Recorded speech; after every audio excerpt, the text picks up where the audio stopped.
Today on Newsbeat, new changes to the top scholarship could mean less support for students. Also, from chat rooms to classrooms, professors prove that social media isn't just for you and your friends anymore.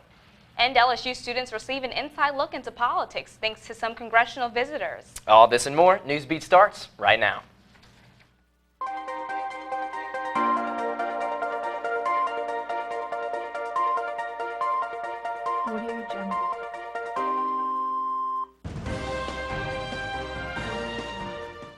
Good evening and welcome to Newsbeat. I'm Amber Washington. And I'm Michael Edmonton. Thanks for joining us. LSU PD is seeking help in identifying a man in these photos taken by the security camera. The man is wanted for questioning in relation to a stolen credit card. Anyone with information concerning the case or the identity of this man is encouraged to call LSU police at 225-578-3231. Well, many in-state students count on the TOPS Award for financial assistance, but potential changes to its eligibility requirements could make it more difficult for students to receive the much-needed funds. Wednesday, a group of Louisiana academic leaders, high school and college students, presented suggestions to academics and policymakers on how to cut costs on the scholarships on the state. The suggestions included raising the award's eligibility standards and recommending TOPS only pay for the first 12-hour credits toward a student's tuition. The group will submit a report to the legislature on January 9th. Students wanting to learn about how to get into politics were able to talk to a couple of Congress veterans this week. Newsbeat reporter Dominic Turnbull has the story. Students want to become politicians when they graduate, but some got a serious insight from two congressmen on campus this week. Congress to Campus is a nationwide event that brings former politicians who have served in Congress to speak to students about their personal experiences and how to get into politics after college. Representative Bill Sarpolis and Representative Dan Miller visited LSU to speak to various classes about different political topics. Congressman Miller of Florida talks about the purpose of this political program. A Democrat and Republican to jointly go together to college campuses around the United States and outside the United States and encourage people to get into public service, whether elected office or work in a voluntary capacity or campaigns or just work in government type work. Being a politician is no easy task, but students can benefit from a few tricks of the trade, such as building up a personal brand so voters can remember who the person is and how they can make a difference. Representative Sarpolis of Texas shares how he made a difference while in Congress. And in the U.S. Congress, I was involved with the breakup of the Soviet Union when they collapsed and helping those countries establish new governments. And it was an exciting time to hold a public office. Students enjoyed asking questions and learning from the two congressmen. Senior Gabrielle Bro found out some interesting facts about their lives.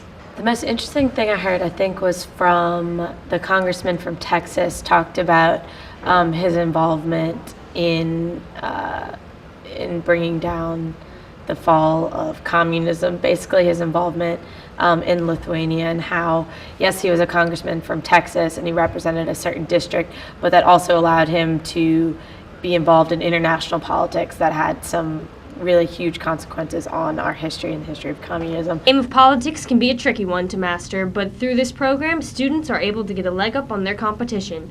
For Tiger TV, I'm Dominique Turnbull. Congress to Campus also travels overseas and they'll be in London this Friday. It looks like Netflix is getting a facelift. The company says it's rolling out a more visually rich design for its video streaming users. Clicking a show or movie will give a full-page description with images. The new user interface is available across multiple devices and consoles. A growing number of professors are also encouraging students to close the textbooks and open up their Twitter accounts. Tiger TV reporter Austin Hart explains why the classroom social media trend is reaching new heights. Professor Lance Porter says students need to know the basics of professional social networking as companies turn to the internet to find potential employees. Professors are realizing teaching these skills is more important than ever. An October 2013 study by Pearson Learning Solutions shows that 41% of professors studied use social media as a teaching tool. You can either engage them in your discussion and have them interacting with social media about the topic of the class, or you may lose them to some other topic. In Porter's digital brands class, students create Twitter and LinkedIn accounts and create blogs in order to appeal to a professional audience. Important skills in creating a digital footprint.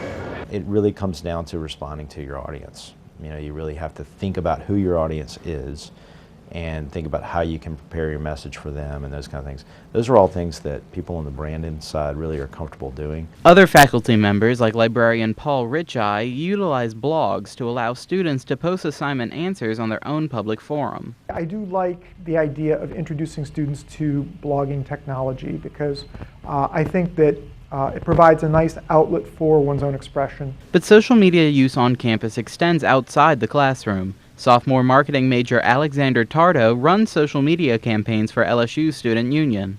By advertising through Facebook, Twitter, and Instagram, he is able to announce events at the union to a larger audience than ever before. I think it's very important for students to stay up to date with social media. It's a good way to not only market their business or whatever their work is, but also to market themselves as a good employee. The Pearson study shows it is more important than ever for students to learn the ins and outs of social media to tweet their way to the top. For Tiger TV Newsbeat, I'm Austin Hart. Some tips for students wanting to use social media to land a job. Set your Facebook settings to private to prevent companies from seeing embarrassing posts, and do your Twitter handle and LinkedIn information to the contact section of your resume. Well, I'm certainly hoping for some warmer conditions over the weekend. What do you think? Yes, I am definitely ready for some higher temperatures this weekend. After break, we'll hear from our forecaster Weather Graham with her weekend forecast. Stay with us. Good evening, LSU. I'm Lauren Graham, and here's your daily weather forecast. Let's start off with our picture of the day taken by our news director, Jenny Dillon, on her morning run at the LSU Lakes. With the cold weather brought in flocks of pelicans. To have your picture appear on the next weather show, hashtag TigerTVWeather on Instagram. Today warmed up a little bit since yesterday, although it was still pretty chilly today. For tonight, the high is 59 and the low is 52 with a 20% chance of rain. Friday should warm up even more with the high at 73 degrees and the low at 60. There is a 20% chance of rain again tomorrow. Now to the 5-day forecast. This weekend, temperatures should rise back up with the high on Sunday at 78 degrees. But temperatures should drop back down after the rain we are expecting for Sunday. There is a severe thunderstorm warning for Baton Rouge, but the rain shouldn't be here until Sunday. Going into next week, temperatures will decrease with the high on Tuesday at 61. We should have great weather for this weekend. Well, that's all for you today, so don't forget to check Tiger TV for your up-to-date campus weather report every day. I'm Lauren Graham, back to you at the desk.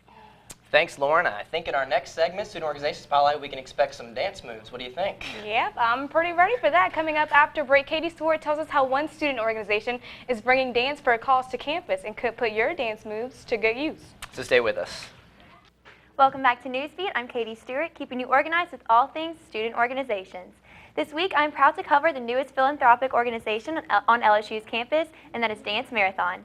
Dance Marathon is a national movement that benefits Children's Miracle Network hospitals. Through special events, fundraisers, and a party with a purpose, Dance Marathon raises money for chronically ill children all over the country. I spoke with Director of Events, Melanie Beckman, about what LSU's Dance Marathon has to offer.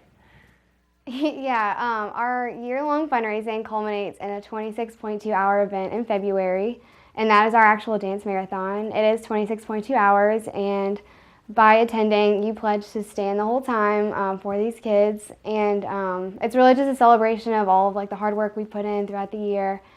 And there's lots of entertainment, food. It's going to be really awesome, especially as our first year. We're really trying to break fundraising records, so that's going to be really Fundraising has already begun with individual and team registration, but next week LSU Dance Marathon will be holding a week-long fundraising event. In honor of the A&M game, Dance Marathon is holding a Beat A&M week with a week of events to out-fundraise the Aggies Dance Marathon. The week kicks off this Sunday night with a bingo night at Rotolo's from 5 to 8, followed by a Northgate Give Back night on Monday night. All day, Canes will be giving 15% of their total sales to Dance Marathon, and from 6 to 9, Chipotle will give 50% to Dance Marathon when you mention the organization at checkout. And finally, next Thursday night is the Dance Marathon Benefit Concert at Serrano's. Travis Ewing will be opening for Parrish County Line in what is guaranteed to be a fun night. The show is from 8 to 12, and tickets are $10 at the door. Dance Marathon's mission statement is simple: we dance for those who can't. Don't miss out on the movement. For more information on how to be part of this inspiring LSU organization, visit their Facebook page. Thank you for tuning in to this week's edition of Student Organization Spotlight. I'm Katie Stewart. Keep it organized, LSU. Back to y'all at the desk. Oh, yeah. Sorry. We were just practicing our favorite dance moves for Dance Marathon. But unfortunately, that's all the time we have for today. You can catch our full shows online live at tigertv.tv or on our YouTube channel. And be sure to connect with us on Facebook and Twitter for our latest updates. From all of us here at Newsbeat, thanks for joining us on this spectacular show, and have a good evening.